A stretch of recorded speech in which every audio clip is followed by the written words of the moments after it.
चलो भाई देखो अब मैं क्या करता। इमेजिन करो कि अगर तांजिरो सन ब्रीदिंग के साथ साथ मून ब्रीदिंग का भी यूज कर पाता तो आखिरकार उसकी पावर किस लेवल पर होती। देखा जाए तो इस टॉपिक को अच्छे से कवर करने के लिए मैंने एक बहुत ही अमेजिंग सिनेरियो को बनाया है, जिसमें आपको स्टोरी के अंदर कई सारे चेंजेस देखने को मिलेंगे। अबे जल्दी बोल, कल सुबह पनवेल निकलना है। तो इस स्टोरी में जब तांजिरो चारकोल बेच के सुबह अपने घर पे आता है, तब वो अपनी फैमिली के हर एक मेंबर को मरा हुआ देखता है। यहाँ तक कि इस बार नेजुको भी सर्वाइव नहीं कर पाती। अब आप लोग जरूर यही सोच रहे होंगे कि अगर नेजुको तांजिरो के साथ नहीं है, तांजिरो डीमन स्लेयर बनने का भी नहीं सोचेगा। लेकिन इस स्टोरी में ऐसा नहीं होने वाला, क्योंकि तांजिरो इस बार डीमन स्लेयर इसलिए बनेगा ताकि वो उस डीमन को मार सके जिसने तांजिरो की फैमिली को मारा है। और फिर आगे यहाँ पर तांजिरो ग्यू से मिलता है, जो कि उसे उरोकोडाकी के बारे में बताता है। और उरोकोडाकी के अंडर में 2 साल तक ट्रेनिंग करने के बाद तांजिरो एक डीमन स्लेयर बन जाता है। लेकिन इस बार तांजिरो की पावर बहुत ज्यादा होगी, बिकॉज इस बार तांजिरो ने अपनी पावर्स को बढ़ाने के लिए और भी ज्यादा ट्रेनिंग की है। और क्योंकि इस बार तांजिरो की पावर पहले से बहुत ज्यादा है, इसलिए तांजिरो फाइनल सिलेक्शन को आसानी से पार कर लेता है। और फिर आगे तांजिरो का मुकाबला होता है रुई से, जहाँ पर तांजिरो अकेला रुई के अगेंस्ट फाइट करता है। और क्योंकि तांजिरो इस बार रुई के अगेंस्ट अकेला फाइट कर रहा है, इसीलिए उसे इस फाइट में थोड़ी बहुत दिक्कत होती है। लेकिन जब यहाँ पर तांजिरो सन ब्रीदिंग को अनलॉक कर लेता है, तब यहाँ पर उसे रुई के खिलाफ लड़ने में थोड़ी आसानी हो जाती है। एंड आखिर में यहाँ पर ग्यू आकर रुई का गला काट देता है। लेकिन हाँ, इस बार यहाँ पर तांजिरो इस फाइट में ज्यादा डैमेज नहीं हुआ था। और क्योंकि तांजिरो ने इस फाइट में सन ब्रीदिंग को अनलॉक कर लिया था, इसीलिए मुगन ट्रेन तक आते आते तांजिरो यहाँ पर सन ब्रीदिंग को प्रॉपरली मास्टर कर लेगा। और जब तांजिरो का मुकाबला एनमू से होगा, तब तांजिरो को एनमू से लड़ने के लिए ज्यादा दिक्कत नहीं होगी, क्योंकि इस स्टोरी में तांजिरो की पावर बहुत ज्यादा इंक्रीज हुई है, जिस वजह से यहाँ पर तांजिरो बहुत ही कम टाइम में इनोस्के के साथ मिलकर एनमू का गला काट देगा। एंड फिर वो जाएगा सीधा रेंगोकू की हेल्प करने के लिए, जहाँ पर रेंगोकू अकाजा से अकेला लड़ रहा होगा।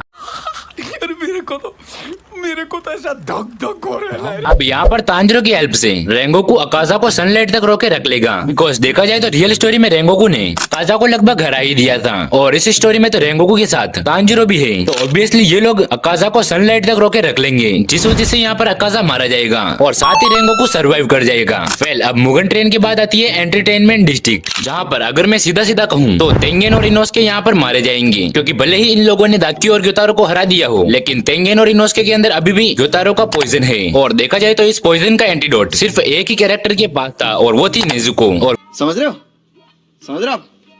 फिलहाल इस स्टोरी में नेजुको जिंदा नहीं है, और अगर नेजुको जिंदा नहीं है तो यहाँ पर तेंगेन और इनोस्के भी जिंदा नहीं बचेंगे। भले ही यहाँ पर स्टोरी के 2 बहुत ही इंपॉर्टेंट कैरेक्टर मारे गए हों, लेकिन स्टोरी का जो सबसे इंपॉर्टेंट पार्ट है वो अब यहीं से शुरू होने वाला है। तेंगेन और इनोस्के की डेथ ने तांजिरो को और भी पावरफुल बनने पर मजबूर कर दिया है, जिस वजह से यहाँ पर तांजिरो और भी ज्यादा ट्रेनिंग करके अपनी सन ब्रीदिंग के लेवल को और भी ज्यादा इंक्रीज करता जा रहा है। लेकिन अब यहीं से शुरू होती है तांजिरो की मून ब्रीदिंग को सीखने की जर्नी। जब तांजिरो अपनी ट्रेनिंग कर रहा होगा, तब अचानक से उसे अपने माइंड में योरिची की झलक दिखाई देगी, जैसा कि ओरिजिनल स्टोरी में उसके साथ होता था। और यहाँ पर वो योरिची की मेमोरीज के अंदर योरिची और मिचिकात्सु को देखता है, जहाँ पर मिचिकात्सु और योरिची दोनों ही अपनी अपनी ब्रीदिंग के बारे में एक दूसरे को बता रहे होते हैं। और जब मिचिकात्सु अपनी मून ब्रीदिंग को योरिची के सामने परफॉर्म करके बताता है, तब ये पॉइंट तांजिरो के माइंड में फिट हो जाता है। और जब इस स्टोरी में तांजिरो को मून ब्रीदिंग के बारे में पता चलता है, तो यहाँ पर तांजिरो मून ब्रीदिंग को सीखना भी शुरू कर देता है। लेकिन यहाँ पर वो मून ब्रीदिंग के एक भी फॉर्म को सही से परफॉर्म नहीं कर पाता। और अपनी मून ब्रीदिंग की ट्रेनिंग के टाइम पर डीमन स्लेयर कॉर्प्स से उसे मैसेज मिलता है कि अब उसे स्वॉर्डस्मिथ विलेज में जाना है। तो यहाँ पर तांजिरो अपनी ट्रेनिंग को छोड़कर सीधा स्वॉर्डस्मिथ विलेज में चला जाता है, जहाँ पर तांजिरो हैंतेंगू के क्लोन्स के अगेंस्ट काफी अच्छे से फाइट कर रहा होता है। और इसी फाइट के दौरान तांजिरो को फिर से योरिची और मिचिकात्सु की एक झलक दिखाई देती है, जिसमें मिचिकात्सु योरिची को ये बता रहा होता है कि किस तरह से उसने अपनी मून ब्रीदिंग को बनाया और उसे मास्टर किया। और जब मिचिकात्सु योरिची को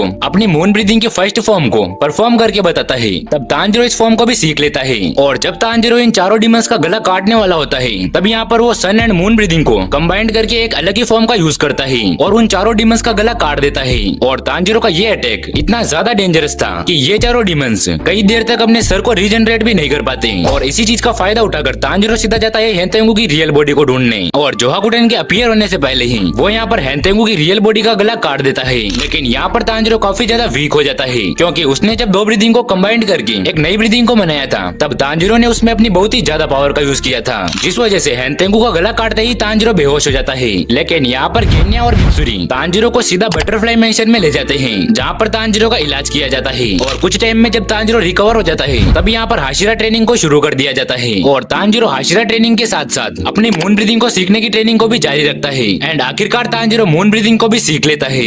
इन्फिनिटी कैस्टल की स्टार्टिंग से पहले मैं आपको बता दूं कि तांजिरो की जो पावर लेवल है वो यहाँ पर रियल स्टोरी से 3 गुना ज्यादा हो चुकी है। एंड इस बार इन्फिनिटी कैस्टल में एंटर करते होते ही तांजिरो का ऑरा अलग ही लेवल पर होता है और इस बार इन्फिनिटी क्रिस्टल की फाइट इतनी ज्यादा टफ नहीं होगी जितनी ओरिजिनल स्टोरी में हुई थी। वेल देखा जाए तो इस बार डोमा के अगेंस्ट कनाव, शिनोबू और मुइचिरो फाइट करेंगे और इस फाइट में कनाव और मुइचिरो सर्वाइव कर जाएंगे और यहाँ पर ओरिजिनल स्टोरी की तरह ही शिनोबू मारी जाएगी। वहीं दूसरी तरफ जेनेत्सु काइगाकू के अगेंस्ट अपनी फाइट को कंप्लीट करेगा और इस बार नागिमे के अगेंस्ट लड़ने के लिए ओबनाई, मित्सुरी और ग्यू जाएंगे जो कि इस बार नागिमे को आसानी से हरा देंगे। एंड इस बार कोकुशिबू से लड़ने के लिए ग्योमे, सानेमी, तांजिरो, रेंगोकू एंड गेन्या जाएंगे। एंड यहाँ पर जब तांजिरो सन ब्रीथिंग का यूज करेगा तब यहाँ पर कोकुशिबू हैरान हो जाएगा क्योंकि जो ब्रीथिंग स्टाइल सेंगोकू एरा के बड़े बड़े आश्रय नहीं सीख पाए वो आखिर इस बच्चे ने कैसे सीख ली। एंड जब यहाँ पर Tanjiro sun and moon breathing को कंबाइन करके अपनी नई ब्रीथिंग का यूज करेगा तब ये सीन कोकुशिबू को बहुत ही ज्यादा चौंकाने वाला होगा बिकॉज वो ब्रीथिंग जिसे डीमन स्लेयर की हिस्ट्री से ही मिटा दिया गया था उसके बारे में आखिर तांजिरो को कैसे पता चला। और देखा जाए तो इस बार कोकुशिबू इस फाइट में अपनी सारी लिमिट्स को क्रॉस कर देगा जिस वजह से यहाँ पर इस फाइट में रेंगोकू एंड गेन्या मारे जाएंगे। लेकिन हाँ, कोकुशिबू को हराने के बाद और फिर ग्योमे, सानेमी एंड तांजिरो मुजान की तरफ चले जाते हैं और वहाँ पर जाकर ये लोग सबसे पहले देखते हैं कि मित्सुरी, ओबनाई एंड ग्यू मुजान से लड़ रहे होते हैं। एंड जैसे ही ग्योमे, सानेमी एंड तांजिरो यहाँ पर आ जाते हैं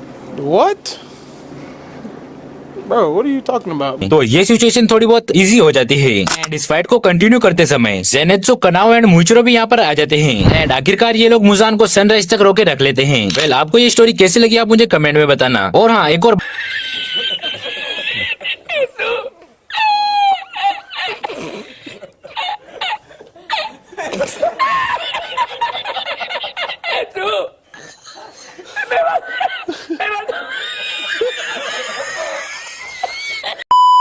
तो इस वीडियो में हम लोग देखने वाले हैं कि क्या होता अगर स्वॉर्ड्समिथ विलेज में योको और हेंतेंगू के अगेंस्ट फाइट्स के लिए अदर आश्रास को भेजा जाता। वेल इसके लिए मैंने आश्रास की 4 टीम्स को बनाया है जिसमें सानेमी एंड ओबनाई, गियू और Shinobu, Rengoku and Mitsuri and आखिर में तेंगेन और म्यूचिरो। और हाँ, ग्योमे यहाँ पर अकेला जाएगा। मगर क्यों?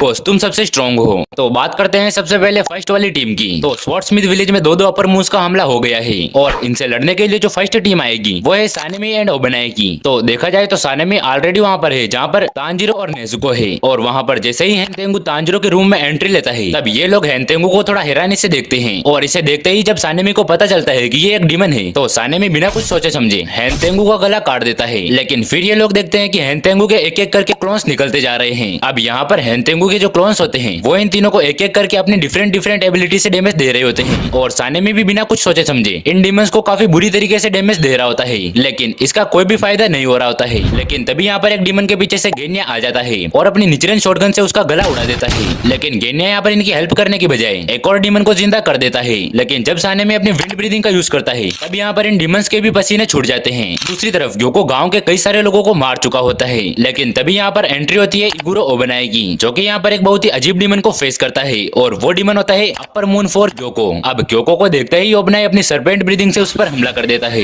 लेकिन यहाँ पर ग्योको अपनी पावर्स की मदद से टेलीपोर्ट होकर बच जाता है और फिर यहाँ पर ग्योको अपनी पॉइजन वाली नीडल्स से ओबनाई पर हमला कर देता है। लेकिन यहाँ पर ओबनाई इन लोगों को बचाते बचाते इन पॉइजन वाली नीडल से हिट हो जाता है और जब ओबनाई देखता है कि इस नीडल्स का उसके ऊपर कोई असर हो रहा है तब उसे पता चलता है कि ये नीडल्स पॉइजन से भरी हुई थी और यहाँ पर पॉइजन की वजह से ओबनाई की बॉडी वीक होती जाती है। लेकिन फिर भी यहाँ पर ओबनाई ग्योको से फाइट करता है और यहाँ पर ग्योको तो अपनी टेलीपोर्टेशन पावर की मदद से ओबनाई के सारे अटैक्स को डॉज कर रहा था लेकिन ग्योको के अटैक से बचने के लिए उसे काफी ज्यादा दिक्कत हो रही थी। लेकिन तभी यहाँ पर ओबनाई को अपनी बैक स्टोरी याद आती है जिसमें ओबनाई को एक वीक बॉय से लेकर अपने आश्रय बनने की जर्नी के बारे में याद आता है जिस वजह से यहाँ पर ओबनाई का डीमन स्लेयर मार्क अनलॉक हो जाता है और जैसे ही ओबनाई का डीमन स्लेयर मार्क अनलॉक होता है वो ग्योको का गला काट देता है। हाँ मुझे पता है कि आप लोग जरूर यही सोच रहे होंगे कि डीमन स्लेयर मार्क के बिना भी ओबनाई उसे हरा सकता था। वेल देखा जाए तो आप लोगों की बात बिल्कुल सही है लेकिन ग्योको का खेल जल्दी से खत्म करने के लिए मैंने यहाँ पर ओबनाई का डीमन स्लेयर मार्क अनलॉक कर दिया।